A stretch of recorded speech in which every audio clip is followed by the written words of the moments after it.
So can you hear me? Is this on?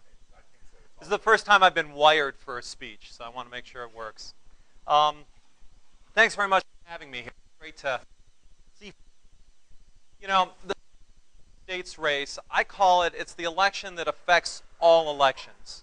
You know, I guess in the military they call it a force multiplier, but it's the one that affects how we vote, who we vote for. Well, not exactly who we vote for, but it affects how we vote, how the votes are counted, how our system is up. And it really determines whether or not we've got an even playing field and a fair system, or whether we've got a system that's prone to fraud and mistake and abuse. So I think, obviously, this is a pretty important race. It does. Now, it does a couple other things. It does like business registrations, or if you're a lobbyist, you have to register there, or if you do what are called charitable solicitations, or if you get a bingo license. So there's some registration stuff that they do. But most of what the Secretary of State does, 80 to 90% of their office, is elections. And so they say, well, what exactly does that mean? I mean, what do elections mean? What do they do in between elections? Elections are pretty much a year-round thing. And here's some of the stuff that they do and stuff that's critical to know about with this particular election. First thing is close elections. Really, that's sort of the canary in the coal mine here. We saw a close election this last cycle, Minnesota. And I'd submit, I think that was pretty much a disaster, what happened in Minnesota. I mean, we had, well, certainly the Republican was up to begin with. They had hundreds of votes that they didn't know which way went because they were ambiguous. They had different standards in different counties for adding votes.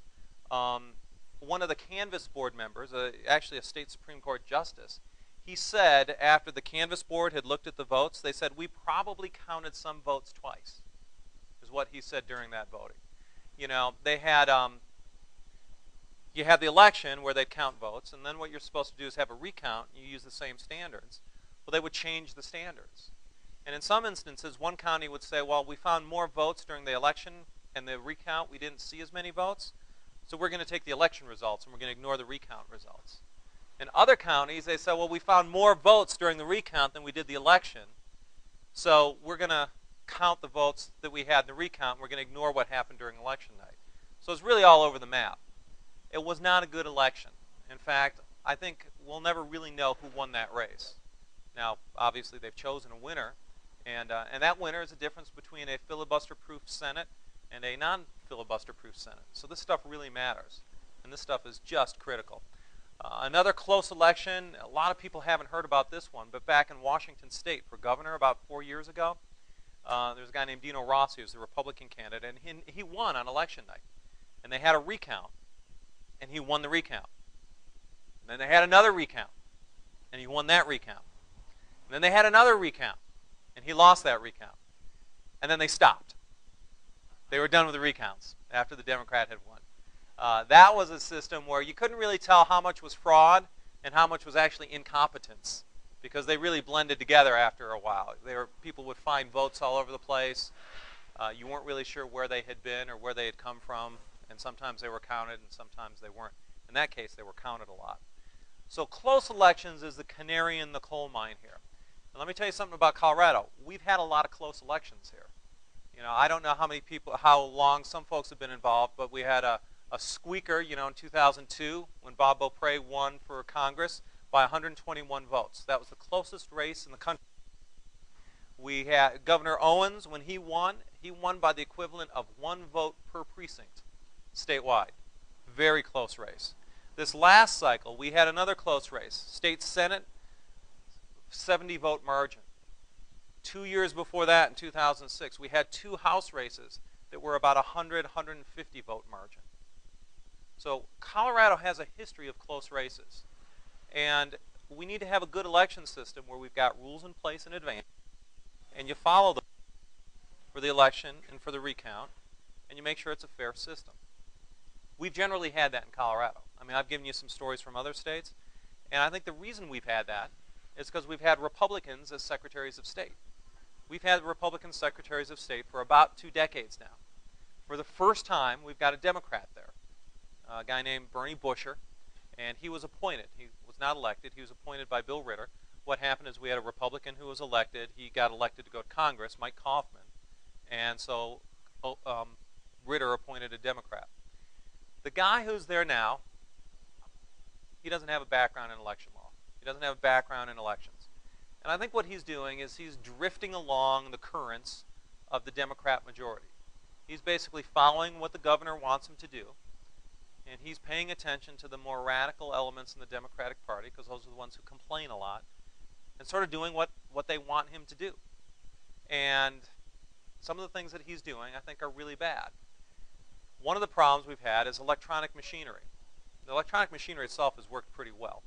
In Colorado, if you look statewide, has probably spent, I don't know, probably $60, $70 million in electronic machinery, for electronic vote casting, and it's worked. I mean, it's worked for 6 years now.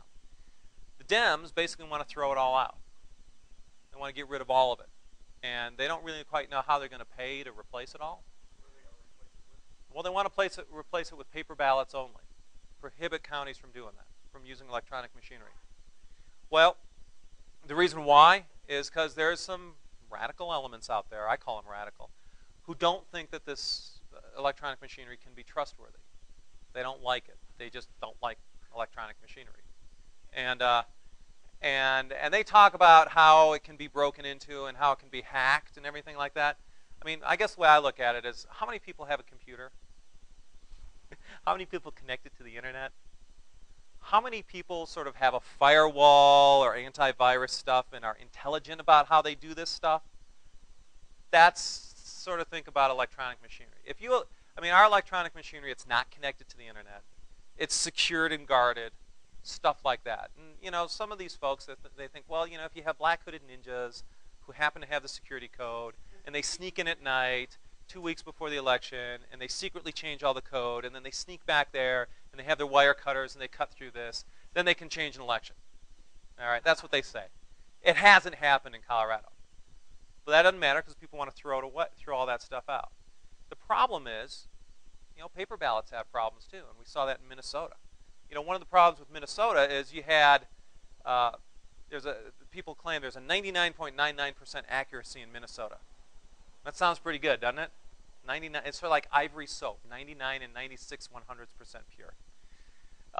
So you got 99.99% accuracy in Minnesota. Well, if you do the math, and it's not that hard, 2.5 million ballots cast in Minnesota. That means 250 votes were ambiguous. And what was the margin in that race? Well, for a long time, it was under 250 votes. I think it wound up just being over 300 votes. That's a race by definition that was ambiguous, that we couldn't tell really who won. Those ambiguous votes. And what happens is after the election, you've got canvass boards who have a partisan makeup, and they know which way they want the votes to go, and so they fight over it. That's not a good system to have. So paper ballots have problems, but people are pushing to send Colorado in an all-paper ballot system. For some counties, that makes sense. For a lot of counties, it doesn't. Here in El Paso, it doesn't make sense because it's expensive, and you guys have invested in good machinery that works. Another problem that we've got with the Democrats in charge right now is they're pushing for, and this is the governor's #1 initiative from what I hear next year, unless we can derail it, is same-day voter registration. I don't know if any of you have heard about same-day voter registration. It's where you basically show up and register to vote that same day. You get on your bus with, like, all these other people. All right, I'm not saying it's that bad. But it has been. And look, 2 years ago, or 3 years ago, 2006, do you remember reading